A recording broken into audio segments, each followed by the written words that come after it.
They tried to steal my life, my family's legacy, while I was literally burying my father. I drove straight for 800 miles, cutting the funeral short. I got back home at 6 a.m., exhausted and broken. And what was my welcome? Strangers in designer suits? Walking my land with clipboards. A colossal foreclosure auction sign stabbed right into my front yard. Then, the cherry on top. Karen Whitfield, the HOA president, saw me, the legal owner, and immediately called 911, reporting me for trespassing on the property that has been in my blood for 3 generations. I never signed their papers.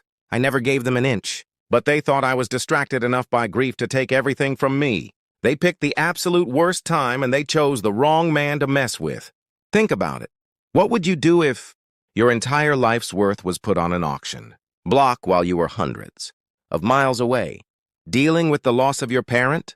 Drop a comment below and tell me, because what I did next, it turned their petty fake auction into a full-blown scorched earth reckoning. My name is Jake Morrison. I'm a third-generation cattle rancher right here in Colorado. This 47-acre spread, this home, it's been in my family since 1967. My grandfather built every single thing you see. The rugged cedar fence, the barn, even the gravel road that leads to our front porch. It's not just land.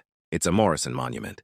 Since my wife Sarah passed away from cancer 2 years ago, it's just been me and my 16-year-old daughter, Emma, keeping this legacy alive with our 30 head of cattle.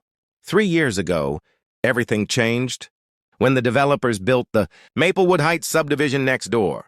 Within months, they formed an HOA and elected Karen Whitfield as president. She's a former city planner from Denver who arrived with a suitcase full of big ideas about property values and community standards. You know the type. She probably measures her neighbor's lawn with a micrometer and sends violation notices if you leave a Christmas decoration up past January. First, the harassment was immediate. First, Karen claimed my grandfather's cedar fence was encroaching 18 inches onto their common area. Then came the endless, ridiculous odor complaints about my cattle during the summer heat. Finally, she had the nerve to say my historic gravel road somehow violated their precious, fancy entrance median.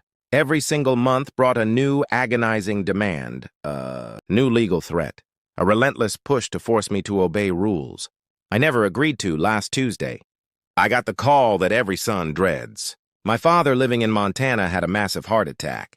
I dropped everything. I planned to stay a full week for the services. Emma went to stay with her best friend's family, and my neighbor Bill Hendricks promised to check on the livestock. But Thursday evening, I got a text from Emma that hit me like a physical blow. It was chilling. "Dad, you need to come home now. Something terrifying is happening at the ranch." I didn't hesitate. I drove straight through the night, powered by adrenaline and fear. As the first light of dawn broke over the front range, I pulled into my gate. The familiar sight of grazing cattle was replaced by 2 men in crisp suits measuring, my fence with high-tech gear, and that enormous, awful auction sign stood mocking me in the yard. I parked the truck and stepped out. My boots crunched on the gravel my grandfather laid down 50 years ago. "Excuse me, gentlemen. What in God's name are you doing on my private property?" The taller man didn't even lift his eyes from his clipboard. "Sir, we're conducting a pre-auction assessment. This property is scheduled for public sale this Saturday." "This is my land," I said, my voice barely a whisper, fighting the pure, blinding rage surging in my chest. "You are trespassing."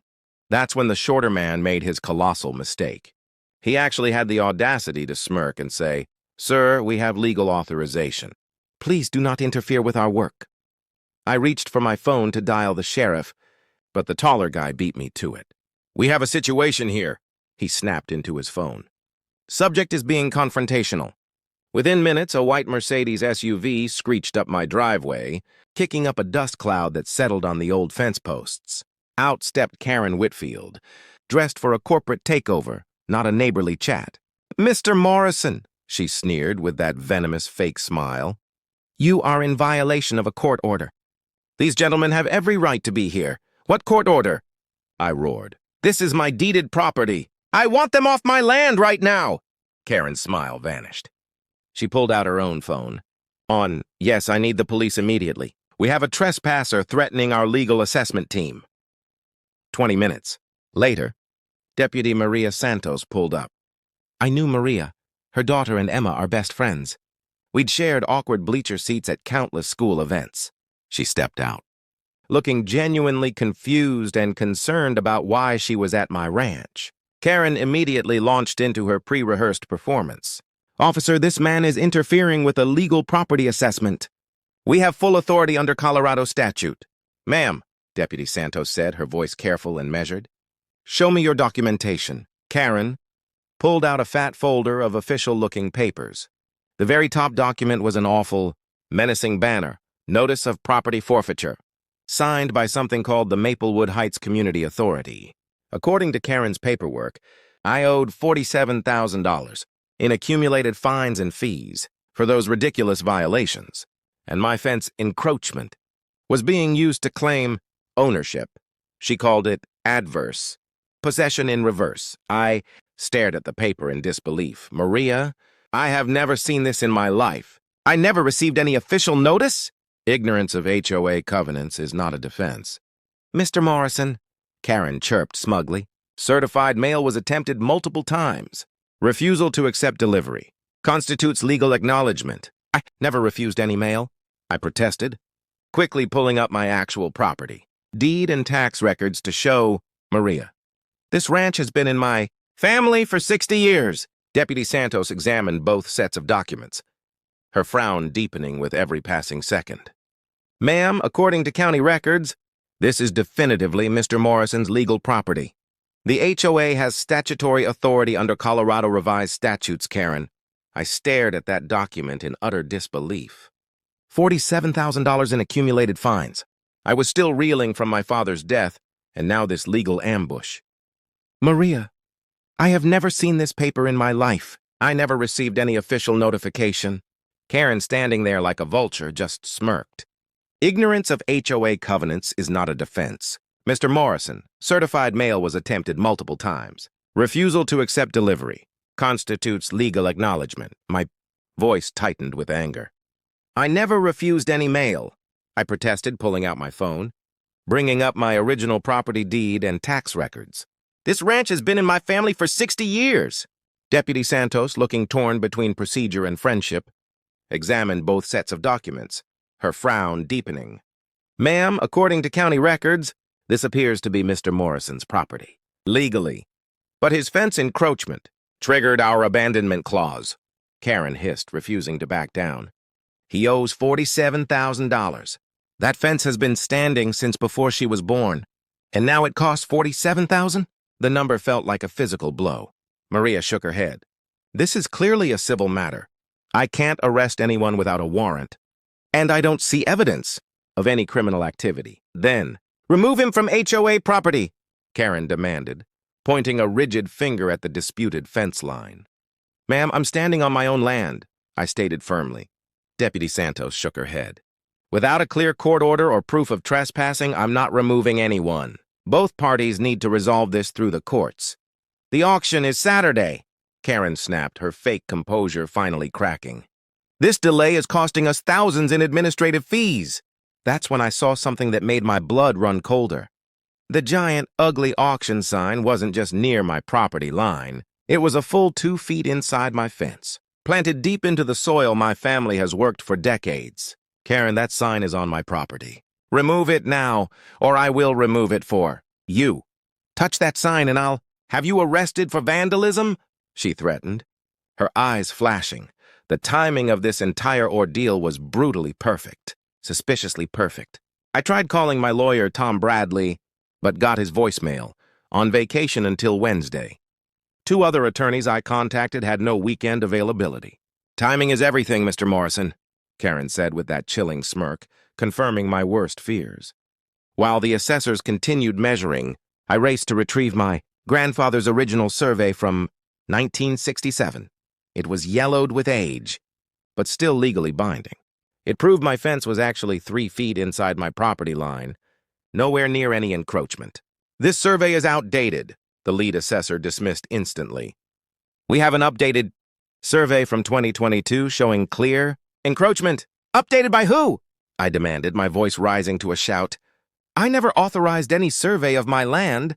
The HOA commissioned a professional survey to resolve the boundary dispute, Karen said smoothly.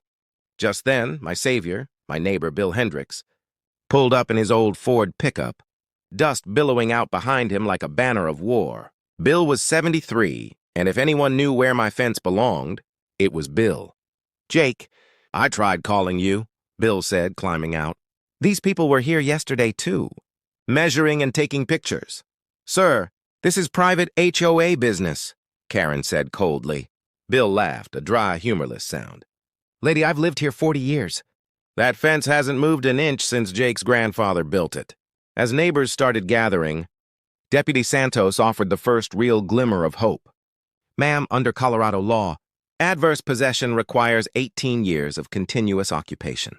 If this fence has been here for 58 years, well before your subdivision existed, then Mr. Morrison's original property deed would take precedence over any newer HOA covenants." The legal principle was simple and crushing to Karen's case. Prior existing use supersedes subsequent covenant restrictions. But Karen wasn't backing down. "We'll see what the emergency board meeting decides this afternoon at 2:00 sharp." Karen called an emergency HOA board meeting at her house. Despite being the property owner they were trying to ruin, I wasn't invited. I showed up anyway. "This is a private meeting," Karen snapped when I knocked on her front door. "You're not an HOA member. I'm the property owner you're trying to steal from," I replied, standing my ground. "I have a right to defend myself." I presented my evidence to the board, which I soon discovered was fixed from the start. The vice president had invested $50,000 in Karen's business, and the secretary worked for Karen's real estate company. Karen dismissed my 1967 deed as old documents and produced her professional survey from March 2022. She refused to let me contact the surveyor directly. The board ruled that I had constructively abandoned the disputed strip of land due to the alleged encroachment. The secretary even produced falsified meeting minutes from 2021, claiming I had been properly notified. I had never received any such notification. "Maybe we should postpone until legal counsel reviews everything," suggested Marcus Chen, the treasurer, who looked increasingly uneasy. "I've already contacted Secure Shield Security for the auction," Karen announced, ignoring him. "You're hiring security to help you steal my land?" I asked, my voice dangerously low. "Karen, maybe we should reconsider this whole..." Patricia Vance, the only conscience on the board, started to say before Karen abruptly cut her off. "We're proceeding as planned." That's when I mentally recalled Colorado Revised Statute 38-33-3-116. HOAs cannot claim ownership of property through covenant violations alone. Actual abandonment requires clear intent and physical vacation of the property. I had continuously occupied, maintained, and paid taxes on my land for decades. The smoking gun, the real proof of their conspiracy, came when I demanded to see all the correspondence they claimed to have sent me. Karen produced emails sent to jmorrison.rancheggmail.com. But my email address, the one I had used for 2 decades, was jake.morrison.rancheggmail.com. Karen had been deliberately using an address that didn't exist to claim. I refused communication. I finally had the concrete evidence of their fraudulent conspiracy. Now I just needed to find a way to stop a fixed auction with hired muscle in less than 48 hours. What should I do next? Call the police, sue them, or crash the auction and take my ranch back myself? Drop a comment below! Click here for part 3, where I execute a plan so risky it could land me in jail. Don't forget to subscribe so you don't miss the ultimate showdown. But my actual email was jakemorris.rancheggmail.com. They had deliberately used the wrong address. Typographical errors don't invalidate proper notice, Karen argued, but the desperation in her voice was audible. You never verified my contact information, I countered, the logic finally hitting home. How was that proper notice? My neighbor, Bill Hendricks, who had followed me, spoke up, his voice carrying the authority of an old-timer. I check on Jake's place every day. I would have noticed strangers with measuring equipment. Dr. Stanton tried to dismiss him. Are you a licensed surveyor? Bill stood taller. Retired county surveyor, still licensed. And that fence is exactly where it's always been. When the vote came, it was predetermined. Karen, Dr. Stanton, and Jennifer Walsh voted yes to proceed with the auction. Marcus Chen abstained and Patricia Vance voted no. The motion passed 3-1-1. You're about to make a serious legal error. I warned them, but Karen just replied with that smug, sickening smirk. We'll see about that. Sunday morning brought an even bigger shock. Karen was hosting a pre-auction viewing of my property. I sat on my front porch with my morning coffee, watching 3 potential buyers tour the ranch I had inherited from my grandfather, led by Karen herself. Every time potential buyers approached the house, I stood up and introduced myself politely. Hi, I'm Jake Morrison. I own this ranch. Are you interested in buying stolen property? The first developer left immediately. The third, a sharp real estate investor, started asking Karen technical questions about title insurance. Ma'am, I'll need to see clear title before I consider bidding, he insisted. Karen struggled, finally stammering, all legal documentation will be provided at the auction, but Karen doubled down. Hiring Secure Shield security, 2 armed guards, a patrol car, and traffic barriers. When I confronted the supervisor, he looked uncomfortable. Sir, we're just here to maintain order. What if I told you this property isn't legally theirs to auction? I asked. The supervisor promised to review their contract. The neighborhood was splitting into factions. The Nextdoor app exploded with arguments, and several neighbors came forward with their own stories of HOA harassment. Mrs. Patterson, who'd been quiet, finally revealed Karen tried to fine me $2,000 for planting roses in my front yard. I contacted the Colorado Bar Association and got the name of Sarah Chen, a property rights attorney who specialized in exactly these kinds of cases. This sounds like actionable fraud, Sarah told me. Wednesday morning's meeting with Sarah Chen changed everything. Sarah, a sharp woman in her 40s, immediately recognized the fraud. Jake, I don't think this HOA has any legal authority over your property whatsoever. She pulled out the original subdivision plat from 2019, which clearly showed the HOA boundaries, intentionally excluded my pre-existing ranch property. They have 0 legal authority over your land, she explained. The smoking gun came when she discovered that Karen had filed an amended covenant extension in 2021, but it was never approved by the county, and I certainly never signed it. Jake, this is a fraudulent document, Sarah confirmed. Karen forged your consent. Sarah's investigation uncovered even more damning evidence. The original developer had explicitly stated that Morrison Ranch property must remain exempt from all HOA authority. The county's planning approval specifically excluded my ranch. Jake, you have ironclad legal protection, Sarah said. The final piece of the conspiracy fell into place when Sarah contacted the surveyor, whose name appeared on Karen's document, Robert Kumar of Mountain West Land. Services, over speakerphone. Kumar confirmed in a furious voice, I never surveyed any property from Maplewood Heights. Ho, that signature is forged. This is identity theft, Sarah's investigation revealed. Karen's financial motive. Her real estate company had an exclusive listing agreement for my ranch, which would net her a $140,000 commission on a forced sale. This is a criminal conspiracy for financial gain, Sarah concluded. Within hours, Sarah had filed an emergency injunction to stop Saturday's auction and requested a criminal investigation for fraud, forgery, and conspiracy. We're not just stopping the auction, Jake. We're ending their entire scheme. Thursday morning, my kitchen transformed into a war room.